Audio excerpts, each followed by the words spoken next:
என்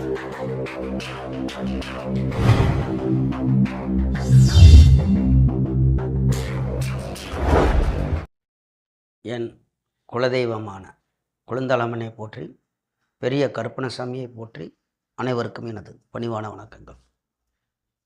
பூசாரிகள், அர்ச்சகர்கள் ஜாதகம், அதாவது கிரக அமைப்பு எப்படி இருக்கும் அப்படின்னு பார்ப்போம். பூசாரிகள் அப்படின்னா கேது, அது முதல்ல வந்துடும். இந்த சாமி ஆடும் பெண்கள் ஜாதகத்திலலாம் போட்டிருந்தேன், சாமி ஆடக்கூடியவர்கள் ஜாதகம் எப்படி இருக்கும் அப்படின்னு. அதே மாதிரி ஞானிகள், அந்த சித்தர்களை போகிறாங்கள சாமி, அந்த தாடிலாம் வளர்த்து கொண்டு குடும்பம் எதுவுமே வேணாம் சன்னியாசியாக போய் கொண்டு அவர்கள் இந்த தாடிலாம் வளர்த்து முடிலாம் வளர்த்து கொண்டு சிவனே சிவா சிவான்னு இந்த சிவனை வழிபட்டு கொண்டு, இல்லை அவங்க எந்த ஆசைபாசைக்கும், அதாவது எந்த ஆசைபாசைக்கும் அடங்காமலையும் எல்லாத்தையும் துறந்து துறவியாக போகக்கூடிய ஒரு ஜாதகம் ஏற்கனவே போட்டிருந்தேன்.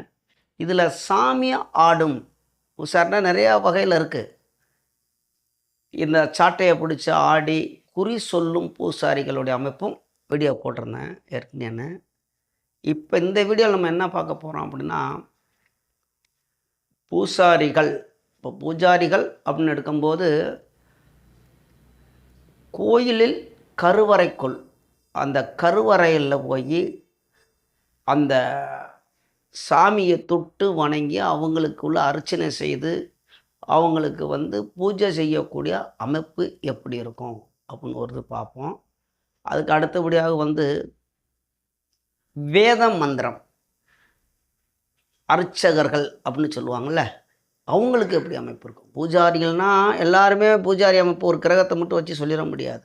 உதாரணம் சொல்லணும்னா, தலைமை குருக்கள், அதாவது ஒரு பெரிய கும்பாபிஷேகம் நடந்து கொண்டிருக்கும், அதில் தலைமை குருன்னு ஒருத்தர் இருப்பார். அந்த தலைமை குருவோட ஜாதகத்தை வாங்கி பார்த்தோம்னா, குருவும் சூரியனும் ரொம்ப வலுவாக இருப்பாங்க, தொடர்பு இருக்கும். 2ஆம் பாவகத்தில் சுக்கிரனுடைய தொடர்பு, அதுவும் வேறு அமைப்பு மாதிரி இருக்கும். அதையும் சொல்கிறேன் அந்த மாதிரி வரும்போது. இப்போ தலைமை குருக்கள் எடுத்துட்டோம்னா, எந்த ஒரு அமைப்புக்கும் லக்னம் வலுவாக இருக்கணும், லக்னாதிபதி வலுவாக இருக்கணும். பாயிண்ட் 1. ஏன்னா அப்போ தான் அவங்க தான் வலுவாக, அப்போ தான் அவர் கொஞ்சம் செயல்பாட்டோடு இருப்பார். லக்னாதிபதி லக்னம் கெட்டு போய் பாவரோட தொடர்பு கொண்டால் அது எதுவுமே இல்லை. நம்ம இந்த கிரக அமைப்பு மட்டும் சொல்லணும். அப்படிங்கும்போது தலைமை குருக்கள், ஏன்னா அங்கேருந்தே வந்துடும், ஏன்னா அவர் தானே எல்லாத்துக்கும் தலைமை. பார்ப்போம், எல்லாத்துக்கும் வாயில் வருது. முதல்ல பூஜாரிகள்னு போட்டிருந்தோம், பூஜாரிகளுக்கு தொடர்ந்துட்டு இதுக்கு வரலான்னு பார்த்தா முதல்ல அவங்களுக்கே சொல்லுவோம், வாயிலே வந்துருச்சு தலைமை குருக்கள்னு. தலைமை குருக்கள், இப்போ ஒரு கும்பாபிஷேகம் நடக்குது, அந்த தலைமை குருக்களுடைய அவரோட ஜாதகத்தை நம்ம ஆய்வு பண்ணினோம்னா, தலைமை சூரியன், அந்த குருக்கள்னாவே குரு தான், வியாழன் குரு. இப்போ குரு பகவானும் சூரியனும் வலுப்பற்று இணைந்து இருக்கணும், சரிங்களா? இப்போ தலைமை பொறுப்பு. இதில் வேத மந்திரம்லாம் படித்து அந்த வேதத்தை சொல்லக்கூடியவர் யாருன்னு கேட்டிங்கன்னா புதன், சுக்கிரன், குரு, சூரியன், இந்த 4 கிரகமும் வலுப்பட்டிருக்கும் தலைமை குருக்களோட. அதுக்கு மேலே 2ஆம் பாவகம், 2ஆம் பாவகத்துக்கு அதிபதி வலுப்பட்டிருக்கும். நீ எல்லா கிரகம் அம்புட்டின்னு சொல்லிக்கிட்டு இருக்கீங்கன்னா அப்படி இருக்கும் தலைமை குருக்களுக்கு. ஒன்றுக்கோ பார்ப்போம். அப்போ சுக்கிரன்னா அவர் தன்னை அழகாக வச்சுக்குவார், அழகுபடுத்திக்குவார், நல்லா சிகை அலங்காரம், அதாவது தலை முடியெலாம் அலங்காரம் பண்ணிக்குவார், நல்லா பாசி போடுவார், நல்ல ஒரு அழகு கட்டுக்கன் போட்டிருப்பார், நல்ல பேச்சு வரணும். இதுக்கெல்லாம் 2ஆம் பாவகம் சுக்கிரன். பாட்டு போடுறது, நம் பாட்டோடைய மந்திரம் அப்படின்னா பாட்டு அந்த ராகமாக படிக்கணும். இப்போ நம்மளும் பாட்டு போடுறோம் அப்படிங்கன்னா அந்த ராகத்தோடைய, அந்த ராகம் கலந்து ராகம், அதுக்குள்ளே ஒவ்வொரு ராகம்லாம் இருக்கும்ல, பண்ணு அந்த என்னென்னமோ சொல்லுவாங்க, அது நமக்கு தெரியாது. பல்லவி அது அந்த மாதிரி அந்த ஒவ்வொரு ராகத்தில் அந்த மாதிரி அவங்க பாடக்கூடியவங்க. 2வது எப்பயுமே நீட்டாக இருப்பாங்க, அழகாக இருக்கணும். அப்போ அதுக்கு சுக்கிரன் தான். அப்போ வேதத்தெல்லாம் படிக்கணும், வேத மந்திரங்கள்லாம் படிச்சிருக்கணும், அதை பற்றி தெரிஞ்சிருக்கணும். புதன் எடுத்துக்கணும். சரி, இதெல்லாம் படிச்சிட்டாரு, இதெல்லாம் சொல்லணும் அப்படின்னா 2ஆம் பாவம். தலைமை ஒரு 10 பேர் 15 பேர், அதுவும் வேதத்தை படித்தவங்களுக்கெல்லாம் தலைவராக இருக்கிறாரு அப்படின்னா தலைமை தாங்கக்கூடியவர்னா சூரியன் தான். சூரியன் குரு. அப்படி இந்த மாதிரி கிரக அமைப்புகள் வலுவாக இருக்கும்போது தலைமை குருக்கள், சரிங்களா, அவங்களுடைய ஜாதக அமைப்பு இப்படி இருக்கும். வாங்கி பார்த்தாலே தெரியும், நல்லா பல பலன்னு இருக்கும். லக்னாதிபதி வலுவாக இருப்பார், இரண்டாம் இடம் வலுவாக இருக்கும். இதுலேயும் கூட லக்கணம் ராசி, லக்கணத்துக்கு எடுத்துக்குவோம், லக்னம் ராசி, அதோட வந்து குருவும் சூரியனும் கண்டிப்பாக தொடர்பு கொள்வாங்க. நம்ம கத்தாக இருப்பார், எந்த இடத்துலையும் ரொம்ப நல்லா கௌரவமாக இருப்பார், கத்தாக இருப்பார், பொசுக்கணும், அப்படியே கோவம் அப்படியே நயந்தும் பேசுவார். ஆனால் அவரை பார்த்தாவே ஒரு பயம் இருக்கும், எல்லோரும் நடுங்குவாங்க. அப்படிங்கும்போது அந்த மாதிரி அமைப்பு இருக்கும், சரிங்களா. அப்போ அப்படியே பூஜாரிகள் வந்துடுவோம். பூஜாரிகள் அப்படின்னா பல விதத்தில் இருக்காங்க. சில பேர் நான் அது குறையாக எடுக்க வேணாம், கோயிலில் போய் நான் போய் அந்த சாமியெல்லாம் பூஜை பண்ணுறேன், அதாவது அவங்களுக்கெல்லாம் குளிக்க வைக்கிறேன், புரியுற மாதிரி சொல்லுவோம். சாமியெல்லாம் குளிக்க வைக்கிறேன், அவங்களுக்கு அந்த வஸ்திர அலங்காரம், துணி மாற்றுறது, மாலை, அந்த அலங்காரம்லாம் எனக்கு செய்ய தெரியுது, தீவாரத்துலங்க, ஆனால் மந்திரம் மட்டும் வாயில் வர மாட்டேங்குது அப்படின்னு சில பேர் இருக்காங்க. அவங்களுக்கு என்ன அப்படின்னு கேட்டிங்கன்னா, இந்த மாதிரி கருவறைக்குள்ளே போகணும்னா கேது வலுவாக இருக்கணும். எல்லாத்துக்கும் காரணம் லக்னாதிபதி வலு இருந்தால் மட்டும்தான் அவரால் இதாக இருக்க முடியும். அது லக்னாதிபதி வலுவை அனுசரித்து, லக்னாதிபதி வலுவை அனுசரித்து தான் அவர் பவரோடு இருக்காரா? இல்லை சில பேர் இந்த கேலிலாம் பேசுவாங்களே, ஐயோ பூசாரிலாம் கூப்பிடுவாங்க நடந்து கொண்டு போகும்போது, அவர் அந்த பூசாரிங்கிற பேர் மட்டும் இருக்கும், அந்த தன்மையை அவரால் வெளிக்காட்ட முடியாது. அப்போ பூசாரி அப்படின்னா கேது, அவர் எந்த அளவுக்கு உயர்வு தாழ்வு லக்னத்தை வச்சு பார்க்கணும். லக்னாதிபதி லக்னம், அவர் மந்திரம் சொல்கிறாரா, இல்லை மந்திரமே வரமாட்டேங்குது, ஆனால் நான் நல்லா பூஜை பண்ணுவேங்க, நான் நல்லா சாமியில் அலங்காரம் பண்ணுறேங்க, நான் கோயிலுக்கு நான் டெய்லி நிதம் போகிறேன், காலையில் எழுந்திரிச்சேன்னா கோயிலில் போகிறேங்க, நல்லா அவசியம் பண்ணுறேன், கூட்டுறேன், பெருக்கிறேன், சுத்தமாக வச்சுருக்கிறேன், ஆனால் எனக்கு இந்த மந்திரமே வரல அப்படின்னா அவருக்கு புதனும் சுக்கிரனும் கெட்டு போயிருக்கும். இரண்டாம் இடத்துக்கு அதிபதி கெட்டு போயிருக்கும். இரண்டாம் இடத்தோட பாவர்கள் தொடர்பு கொண்டிருப்பார்கள். மந்திரம் வராது, சுட்டு போட்டாலும் மந்திரம் வராது, இந்த அருள் வாக்கு வரலைங்குவார். ஆனால் சாமி மேலே பக்தியாக இருப்பார், சாமிக்கு எல்லா வேலையும் செய்வார், தீவார்த்தனை காமிப்பார். கேது தீவார்த்தனை காமிக்கலாம், எல்லாமே இருக்கும். அப்போ கேதும் குருவும் எடுத்துக்கலாம். இந்த இடத்துல அருள் வாக்கு கொடுக்கணுன்னா சனி வந்துடணும், சாட்டையெல்லாம் எடுத்து விளையாடணும்னா அது அந்த இதுக்கு போகல. பூஜாரி ஒரு கோயிலில் போய் ஒரு வயதானவராக இருக்கலாம், இல்லாட்டி இப்போ இருக்கலாம், வயது கம்மியானவர்கள் கூட இருக்கலாம். அவர் நான் சொல்கிற மாதிரி அந்த கோயிலை போய் சுத்தமாக வச்சு கொள்ளுவார், கூட்டுவார், சாமி அலங்காரம் பண்ணுவார், எல்லா வேலையும் பண்ணுவார். நல்லா சமய சின்னங்கள் வந்து அந்த சிவனை வழிபடுறவர்கள் பட்டையை அடிச்சுக்குவார், அந்த திருநீர் பூசிக்குவார்கள். அந்த விஷ்ணு, இந்த மாதிரி கிருஷ்ணன், அந்த வைணவ மதத்தை சார்ந்தவர்கள் வந்து அந்த சமயத்துக்குள்ள சின்னங்கள், அதாவது ராமம் போடுறது, அந்த மாதிரி அவங்களுக்கு என்ன விருப்பமோ அந்த மாதிரிலாம் போட்டுக்குவாங்க. ஆனால் மந்திரம் வரல, நான் எவ்வளோ தான் படித்தாலும் எனக்கு தலையிலே ஏற மாட்டேங்குது, என்னால் சொல்ல முடியல அப்படின்னு இருக்கவங்களுக்கு பார்த்தா இரண்டாம் இடம் பாதிக்கப்பட்டு சுக்கிரனும் கொஞ்சம் இதாக இருக்கும். ஆனால் அவங்க நீட்டாக ட்ரெஸ் போட மாட்டாங்க, ஏதோ காய் வெட்டி கட்டுவாங்க, கொஞ்சம் தாடியும் வச்சுக்குவாங்க, தன்னை அழகுபடுத்திக்க மாட்டார்கள். ஏதோ சாமி காவி வேட்டியை கட்டிக்குவாங்க, ஒரு சட்டையை போட்டுக்குவாங்க, அந்த நீட்டாக இருக்க மாட்டாங்க. ஆனால் சாமியை போய் அந்த அலங்காரம் பண்ணுறது, அதை கூட்டுறது, அந்த கோயிலுக்கு தொண்டு வேலை செய்கிறது எல்லாமே இருக்கும். அங்கே போனால் சின்ன பிள்ளை மாதிரி விரத வேலை செஞ்சுக்கிட்டு இருக்கணும். அடுத்தவங்க வந்தால் கூட பூசாரிங்க வாயா நான் அதை செய்ய எதை செய்வான்லாம் சொல்லுவாங்க, அது நமக்கு கொஞ்சம் சங்கடமாக இருக்கும். அந்த மாதிரி இருக்கவங்கள பார்த்தாக்கும் லக்னமும் கொஞ்சம் லக்னாதிபதி என்ன சொல்கிறதுன்னா அதில் கொஞ்சம் வலுவு கம்மியாக இருக்கும். இப்படி எடுத்துக்குவோம், அது பார்த்தா தான் அது என்னன்னா எல்லாம் போர்டரில் போட்டு சொல்லணும். லக்கணத்தில் கொஞ்சம் பாவி தொடர்பு கொள்வது இந்த மாதிரி இருக்கும். இது அவங்களுக்கு வந்து மந்திரம் அப்படிங்கிறது வராது. ஆனால் கேது சம்மந்தப்பட்டிருக்கு, கேது வந்து வலுவாக இருக்கும். கேதுவும் குருவும் தொடர்பு கொண்டு கேது வலுவாக இருக்கிறப்போ மூலஸ்தானத்துக்குள்ளே போய் சாமியை தொட்டு வணங்கலாம். சாமிக்கு தொட்டு அந்த சாமியை தொட்டு அவங்களுக்குள்ள சேவை செய்கிறது, அலங்காரம் பண்ணுறது, இந்த வேலையெல்லாம் செய்யலாம். ஆனால் மந்திரம் வராது. இது ஒரு அமைப்பு. மந்திரம் இந்த சாமிலாம் அருள் எனக்கு வராதுங்க, எனக்கு அருள் வாக்கலாம், நான் வரல தீவாரத்தினா காமிப்பேன், சாமி மேலே பக்தியாக இருப்பாங்க, ஆனால் உண்மையிலுமே பக்தியாக இருப்பாங்க. எனக்கு மந்திரம் தெரியாது, அருள் வாக்கு தெரியாது, தீவார்த்தனை காமிப்பார். சாமிக்கு அந்த பூவும் ரொம்ப ரொம்ப பாசமாக இருப்பாங்க. அந்த மாதிரி எடுத்துக்கலாம். அது ஒரு கேட்டகரி. அந்த மாதிரி ஒருத்தர் இருப்பாங்க. சரி, அப்படியே இருந்து அவங்க மந்திரமும் சொல்கிறாங்க. அதுக்கு என்ன அமைப்பு அப்படின்னா, அங்கே தான் வந்துடணும். அதாவது 2ஆம் பாவகம் சுக்கிரன், லக்னாதிபதி, இது வலுவாக இருக்கணும் மந்திரம். அப்போ மந்திரம் இது கொஞ்சம், அதாவது என்ன அப்படின்னாக்க, இப்போ எந்த சாமிக்கு பார்க்குறாங்களோ அந்த சாமிக்கு முள்ள ஒரு மந்திரத்தை மட்டும், அந்த மூலஸ்தானத்தில் இருக்காங்கன்னா அந்த தெய்வத்துக்குள்ள மந்திரத்தை மட்டும் தெரிஞ்சு வச்சுக்குவாங்க. அது ஒரு சின்ன அமைப்பு. அப்படிங்கும்போது 2ஆம் பாவகமும் சுக்கிரனும் அதில் என்ன அப்படின்னா, இப்போ சுக்கிரன் இப்போ ஒரு இடத்துக்கு எடுத்துக்குவோம். சுக்கிரன் ஒரு இடத்துல ஆட்சியாக இருக்கலாம். அது கூட வந்து இப்போ சனி ஏதாவது பாவக்கிரகம் சம்மந்தப்படுது. அப்போ சுக்கிரன் ஆட்சியாக இருக்கிறார் அல்லது உச்சமாக இருக்கிறார். ஆனால் அந்த இடத்துல வந்து பாவர் சேர்ந்திருக்கும்போது கொஞ்சம் வலு சுக்கிரன் கம்மியாக இருக்கார்.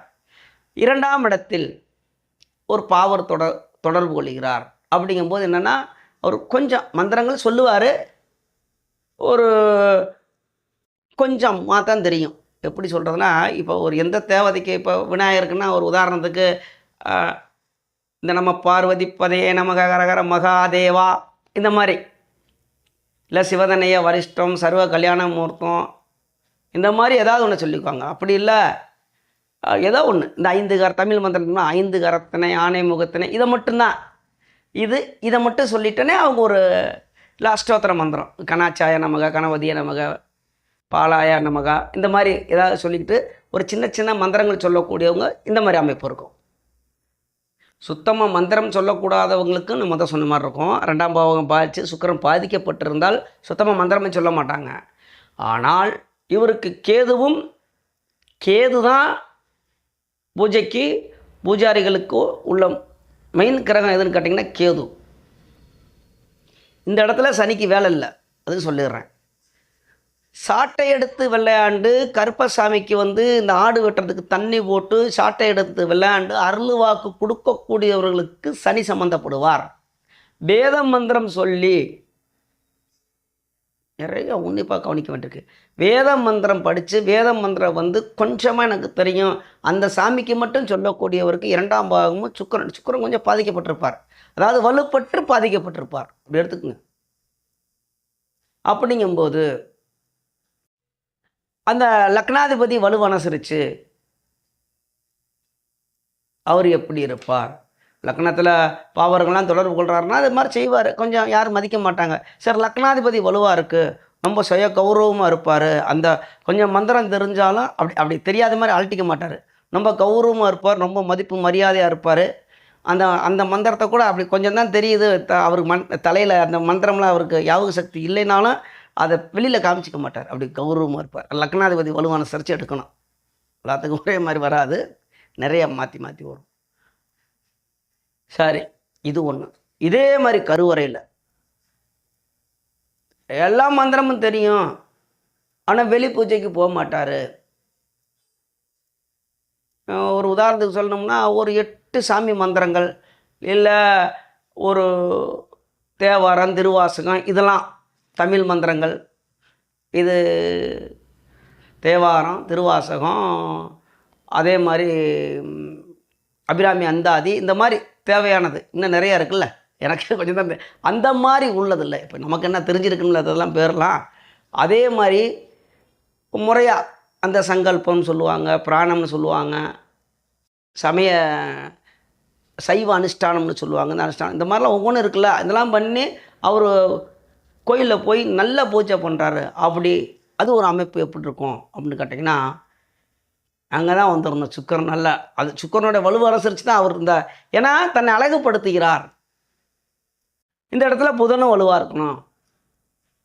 எதுக்கும் லக்னாதிபதி லக்னம் வலுவாக இருந்தால் மட்டும்தான். அதையும் நான் சொல்லிடுறேன். லக்னத்தோட வந்து சுபக்கிரகங்கள் தொடர்பு இருக்கணும், லக்னாதிபதியும் வலுவாக இருக்கணும். பாதிக்கப்பட்டால் அவருக்கு ஏதாவது ஒரு அங்கை ஈனம் குறைவாக இருக்கும், தன்னால் அது வேறு மாதிரி போகும்.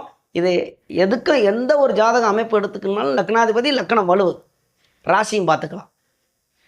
இந்த இடத்துல 2ஆம் பாவகம் வலுப்பட்டு 2ஆம் இடத்துக்கு அதிபதி வலுவாக இருந்து ஆட்சி உச்சமாக இருந்து 2ஆம் இடத்தில் சுபக்கிரகங்கள் தொடர்பு கொண்டு அதிகாரம் செய்யக்கூடிய கிரகங்கள் செவ்வாயும் சூரியன்லாம் தொடர்பு கொண்டு அந்த இடத்துல இயற்கை சுபரான தனித்த புதன், குரு, வளர்பிறை சந்திரன் இவர்கள் தொடர்பு கொள்ளும் பொழுது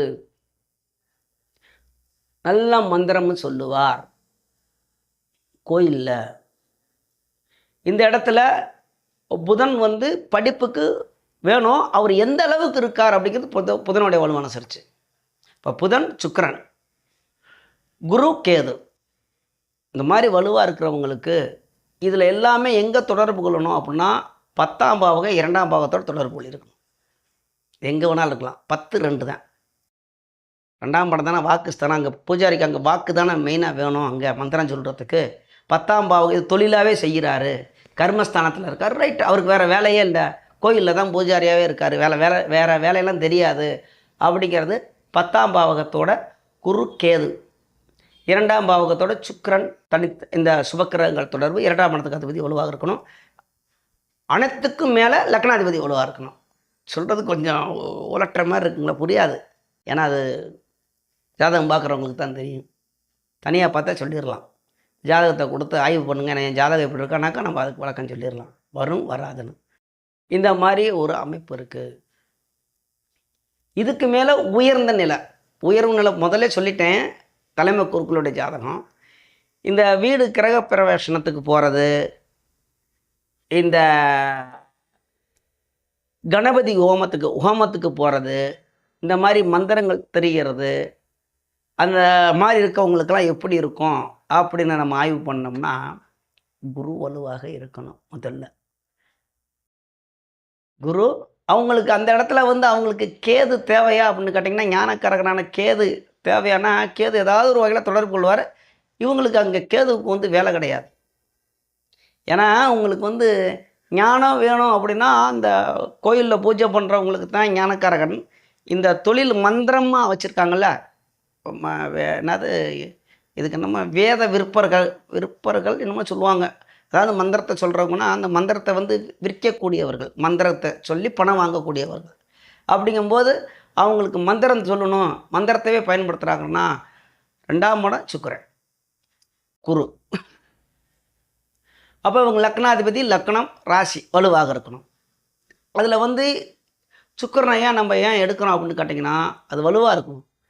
அவங்க வெளியில் போனவுடனே அவங்க சமய சின்னையெல்லாம் போட்டு கழுத்துலலாம் ஒரு பாசி அந்த அதுக்குள்ளே ஒரு இதெல்லாம் போட்டுக்குவாங்க. பாசின்னு சொல்லக்கூடாது, அதுக்குள்ளே அது நான் பொதுவாக சொல்கிறேன், அந்த பாசின்னு என் வாய்க்கு வருது.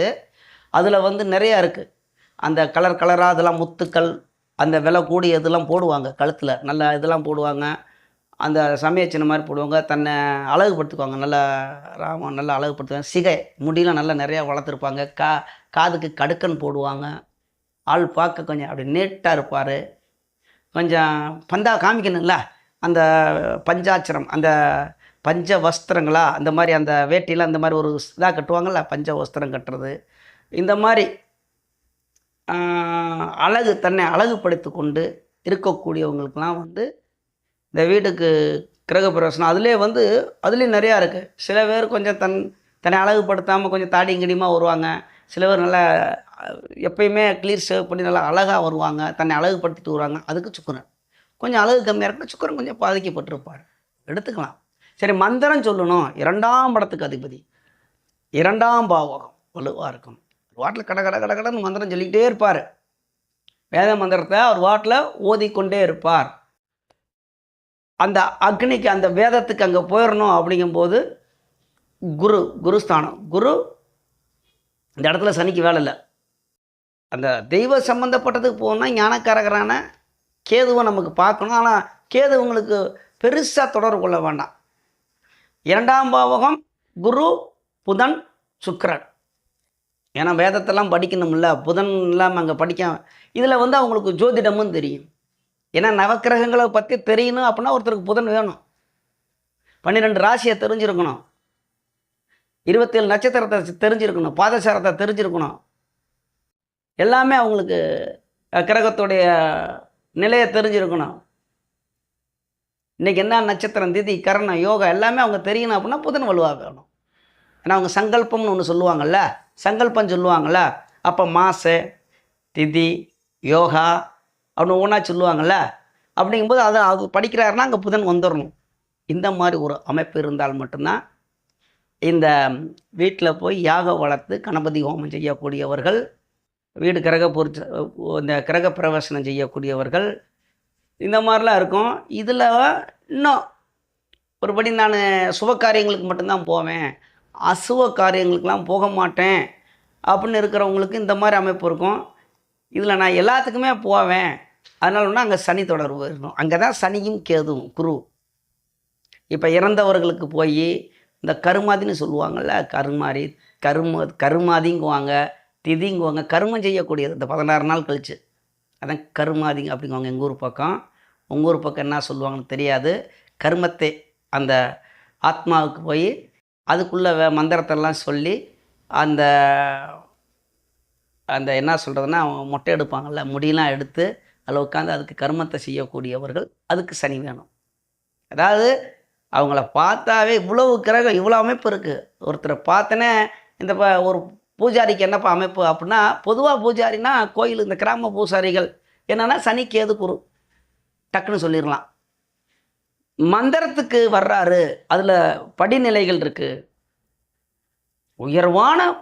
உயர்வுன்னு எடுத்துட்டா சூரியன் குரு சுக்கிரன் புதன் வலுவாக வேணும். உயர்ந்த நிலை 2ஆம் பாவகம். அப்படி லக்கணம்லாம் பலன்னு இருக்கும். லக்கணத்தோட அதிகாரம் பண்ணக்கூடிய கிரகமான செவ்வாயும் சூரியன் கண்டிப்பாக தொடர்பு கொள்ளுவார். ஏன்னா அவங்க தான் அதிகாரம் தொடர்பு. இந்த கோபம் இருக்கும், கருவம் இருக்கும். கருவம்னா இந்த இதை சொல்லலை, அவங்களுக்குன்னு அந்த வேத மந்திரம் படித்து எல்லாம் தெரிஞ்சுங்கும்போது அவங்களுக்குள்ள ஒரு கௌரவம் மரியாதை அதெல்லாம் எதிர்பார்ப்பாங்கள்ல யாராக இருந்தாலும். அப்போ அந்த மாதிரி பவர் கிரகமான அதிகார கிரகமான சூரியன் செவ்வாயெல்லாம் நல்ல வலுவாக லக்கணத்தோட தொடர்பு கொண்டிருப்பார். பட்டுன்னு கோபம்லாம் படுவார், எதுலேயுமே அவசரப்படுவார். இப்போ தலைமை குருனா ஒரு வேலை அப்படி சொன்ன உடனே அங்கே நடந்திருக்கணும், இல்லாட்டி அங்கே திட்ட ஆரம்பிச்சிடுவார், பயந்துக்கிட்டு இருப்பாங்க. அந்த மாதிரி தொடர்பு இருக்கணும். இப்படி நிறையா விஷயங்கள் இருக்குது. அப்போ நம்ம இந்த மாதிரி இந்த வேத மந்திரங்கள் சொல்லக்கூடியது என்ன தான் அப்படின்னா, பொதுவாக எடுக்கணும் அப்படின்னா சுக்கிரன் 2ஆம் பாவகம் மந்திரம் சொல்லக்கூடியது. சுக்கிரனும் 2ஆம் வலுவாக இருந்தால் இந்த மந்திரத்துக்கு படிக்கிற அப்படின்னா நான் சொன்ன மாதிரி அந்தந்த நிலைகள் வந்துடணும். அவங்கள பார்த்தா தெரிஞ்சிடும். பூஜாரி அப்படின்னா குரு கேது சனி. கருவறைகளுக்குள்ளே போகணும் அப்படின்னா கேது வலுவாக இருக்கணும்.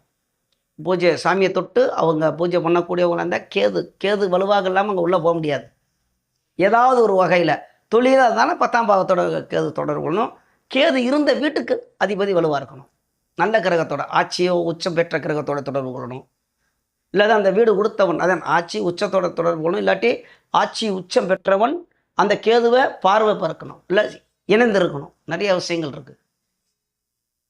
கேது வலு போகாமல் ஒரு ஆளும் கருவறைக்குள்ளே மூலஸ்தானத்துக்குள்ளே போகவே முடியாது. அப்போ வேத மந்திரமும் தெரியாமல் எதுவுமே படிக்காமல் ஞானியாக போகிறாங்க.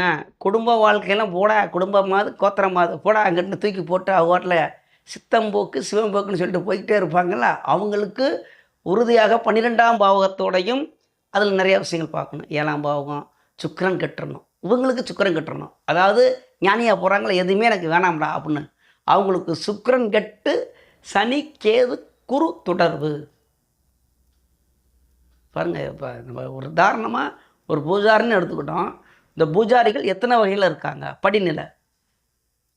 அப்போ நிறையா பேர் எனக்கு ஃபோன் பண்ணி எனக்கு இந்த கிரகப்பட்டுக்குங்க ஐயா எனக்கு எப்படின்னு கேட்குறாங்க. அது சொந்த ஜாதகத்தை ஆய்வு பண்ணாமல் அவங்கள பற்றி எப்படி சொல்கிறது. நான் இவ்வளவு கிரகத்தை சொல்லிகிட்ருக்கேன். லக்னம் லக்னாதிபதி ராசியும் கூட தொடர்பு கொஞ்சம் பார்த்து தான் ஆகணும். ஏன்னா அதெல்லாம் ரெண்டுமே என்னது மதிகட்டா கெதியப்பார்னு சொல்லுவாங்க. மதி சந்திரன் அப்புறம் கெதி லக்னம் எல்லாத்தையுமே பார்க்கணும். அதுக்கு மேலே தான் இந்த 4 கிரகம் சுக்கிரன் புதன் குரு கேது சனி வேற. இப்போ சொன்ன பாருங்க, அவங்க எதுவுமே வேணாம் ஞானியாக போகக்கூடியவங்க எல்லாத்தையும் துறவி அப்படிங்கிறதுக்கு தான் சனி தொடர்பு. சரி, ஆடும் பூசாரி சனி தொடர்பு. குடும்பத்தோடு இருக்காங்க, அப்போ சுக்கிரனுடைய வலுவு 7ஆம் இடத்துக்கு அதிபதி 12ஆம் பாவகம். ஒரு பூஜாரி குடும்பத்தோடு இருக்காரா 12ஆம் பாவகம் 7ஆம் பாவகம் சுக்கிரன் எந்த நிலைமையில் இருக்கிறார். அவ்வளோதான். அவர் குடும்பத்தோடு இருக்காரா இல்லையா? குழந்தை குட்டி இருக்கா? 5ஆம் பாவம். குடும்பத்தோடு இருக்கார், பூஜாரியாக இருக்கிறார், எல்லாமே இருக்கிறார். ஒவ்வொன்றுக்கும் ஒவ்வொரு பாவத்தை எடுத்து பார்க்கணும். பொதுவாக இவர் பூஜாரியாக இருப்பாரா அப்படின்னு ஒருத்தர் கேட்குறாங்கனாக்கும், சனி, கேது, குரு பூசாரி அமைப்பு. அதில் உயர்ந்த நிலைக்கு வரும்போது மட்டும் அந்த ஒரு கேள்வி, நான் இந்த வேத மந்திரம் படிச்சுக்கிட்டு இருக்கேன், நான் இதில் எனக்கு வேத மந்திரம் வருமா, நான் இந்த வீடுக்கெல்லாம் போய் கிரக பிரவேசத்துக்கு போகலாமா, கணபதி ஹோமம் இந்த மாதிரி மந்திரத்துக்கெலாம் நான் போகலாமா அப்படிங்கிற 2ஆம் பாவகம் சுக்கிரன், குரு. சரி, எனக்கு எல்லாமே தெரிஞ்சிருக்கு, எனக்கு வருமானமே வரல, நான் சும்மாவே வீட்டில் இருக்கேன், அதுக்கு வேறு தசா புத்தி வரணும். எல்லா வித்தையும் எனக்கு தெரியும்ப்பா, நான் எல்லாமே கற்றுக்கிட்டேன், ஆனால் ஒருத்த கூட கூப்பிட மாட்றாங்க, நான் படித்தது வேஸ்ட்டு, எனக்கு வருமானம் வர மாட்டேங்குது, நான் வீட்டில் இருக்கேன்னா அதுக்குள்ளே தசா புத்தி வரணும். எல்லாத்துக்கும் விதி இருக்குல்ல. இப்போ ஜாதகங்கிறது அது கடல், அதே மாதிரி வேத மந்திரங்கிறது கடல். எந்த ஒரு தொழிலுமே கடல் கடல், அது எல்லா முடிவு கிடையாது. 7 ஜென்மம் எடுக்கணும். இப்போ சமையல் கலைன்னு எடுத்துக்கங்க, அது நான் அதை தாத்தி சொல்லலை, இல்லை வேறு எந்த கலையை எடுக்கட்டும், இப்போ கூட்டுறதே எடுத்துக்குவோம். அது கூட எந்த தொழிலுமே நான் என்ன சொல்லும்போது எந்த ஒரு தொழிலுமே நம்ம குறையாக சொல்லக்கூடாது. சரி, நீங்கள் எந்த தொழில் ஈஸியான்னு ஒரு மனசில் நினச்சிக்கங்க. நீங்கள் இந்த வீடியோவை பார்க்குறவங்க அதுலேயே பல ரீதியில் செய்வாங்க அந்த வேலையில். இங்கே செய்கிற வேலையை நீங்கள் போய் வெளிநாட்டில் போய் அதே மாதிரி சுத்தம் பண்ணிகிட்டு இருக்க முடியுமா? அங்கே ஒரு மிஷின், அதுக்கு தகுந்த மாதிரி, அது நமக்கு தெரியாதுல்ல. இப்போ இன்னொரு நாட்டில் வேறு மாதிரி இருக்கும்ல. இப்போ சமையல் இங்கே வேறு மாதிரி சமைக்கணும், நாட்டுக்கு தகுந்த மாதிரி சமைக்கணும்ல. அப்போ அதுக்கு எல்லை முடிவு கிடையாது. இப்படித்தான் சமைக்கணும், இப்படித்தான் இருக்கும், என்னால் எல்லாமே சமைக்க முடியும் அப்படின்னு ஒரு ஆள் தைரியமாக சொல்ல முடியுமா? முடியாது. அந்தந்த நாட்டுக்கு அந்தந்த இடத்துக்கு தகுந்தாற் போல் செய்யணும். அதே மாதிரி வேத மந்திரங்கள், வேத ஜோதிடங்கள் எதுவுமே எல்லை கிடையாது. ஓரளவுக்கு கடல் மாதிரி இருக்குது, அதில் கொஞ்சம் ஒரு துளியை நம்ம கற்றுக்குறோம், அவ்வளோதான். இதெல்லாம் கற்றுக்கிட்டுலாம் வர முடியாது. இதில் கற்றுக்கிட்டு தலைமை குருக்களுடைய சொல்லியாச்சு, கருவறைக்குள்ளே போகக்கூடியவங்களை பார்த்தாச்சு, பூஜாரிகள் அமைப்பை பார்த்தாச்சு, ஞானிகளுடைய அமைப்பும் பார்த்தாச்சு. இன்னைக்கு இதுக்கு மேலே உள்ளே போகணும்னா அவங்க தனிப்பட்ட ஜாதகத்தை ஆய்வு பண்ணலாம், கிடச்சிரும்.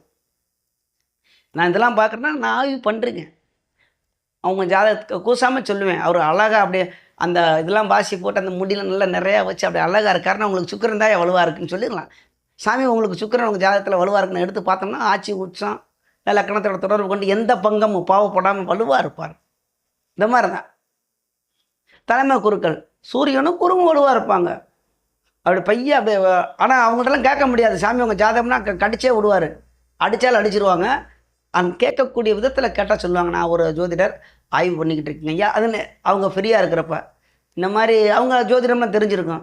ஐயா உங்களுக்கு குருவும் சூரியனும் வலுவாக இருக்குங்களா சாமி? அவங்க சொல்லிடுவாங்க, ஆமாப்பா எனக்கு வலுவாக இருக்குன்னு. இது இவ்வளோதான், சரிங்களா? அப்போ நமது யூடியூப் சொந்தங்கள் அனைவரும் வளமுடன் வாழ்வீர்கள், நன்றாக இருப்பீர்கள். நன்றி, வணக்கம்.